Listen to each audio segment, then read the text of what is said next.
చేసే బాధ్యత నాది, ఈ వరంగల్ అవసరాలు తీర్చే బాధ్యత నాది. హైదరాబాద్ నగరంతో వరంగల్ నగరాన్ని కూడా అంతర్జాతీయ స్థాయి గుర్తింపు వచ్చే విధంగా నిధులు కేటాయించి అభివృద్ధి చేసే బాధ్యత నాది. మీరు ఆలోచన చెయ్యండి. ఇవాళ బీజేపీ వాళ్ళు శ్రీరామనవమి వస్తే అదొక రాజకీయం, హనుమాన్ జయంతి వస్తే ఇంకొక రాజకీయం. అందుకే ఈ వేదిక మీద నుంచి ఒక్క మాట చెప్పదలుచుకున్నా, దేవుడు గుడిలో ఉండాలి, భక్తి గుండెల్లో ఉండాలి. పోలింగ్ బూత్లో ఓట్ల కోసము దేవుడి భక్తి కాదు. మిత్రులారా, ఈ వేదిక మీద నుంచి తెలంగాణ ప్రజలకు చెప్తున్నా, మన తాతలు ముత్తాతలు మన తండ్రులు మన కుటుంబాలు సాంప్రదాయాలను గౌరవించిన వాళ్ళమే.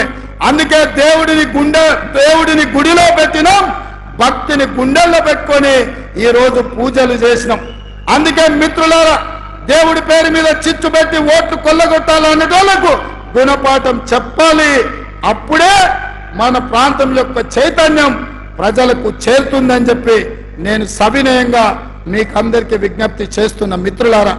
అందుకే మిత్రులారా, ఈరోజు జరగబోయే పరిణామాలు, రాబోయే తీర్పు ఈ వరంగల్ నుంచే మొదలవ్వాలి. నేను అందుకే మిమ్మల్ని అడుగుతున్నా.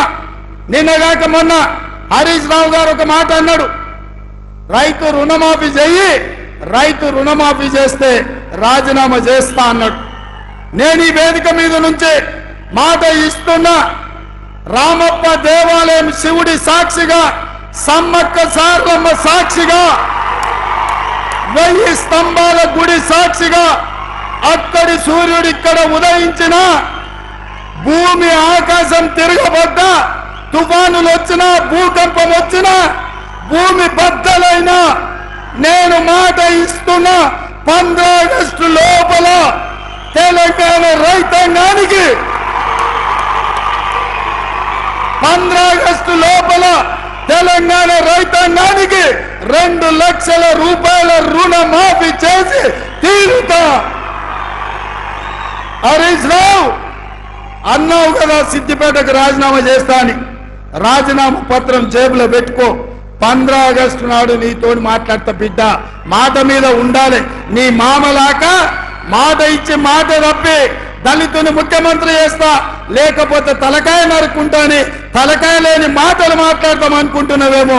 15 ఆగస్టు నాడు నీతో మాట్లాడతా. దేశానికి స్వతంత్రమే కాదు, రైతులకు కూడా ఆర్థిక స్వతంత్రం తీసుకొచ్చే రోజు 15 ఆగస్టు 2 లక్షల రుణమాఫీ చేస్తా.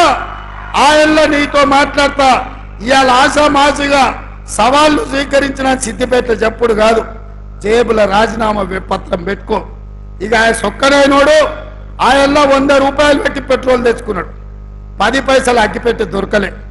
ఇప్పుడు కూడా గట్లనే అనుకుంటున్నాం.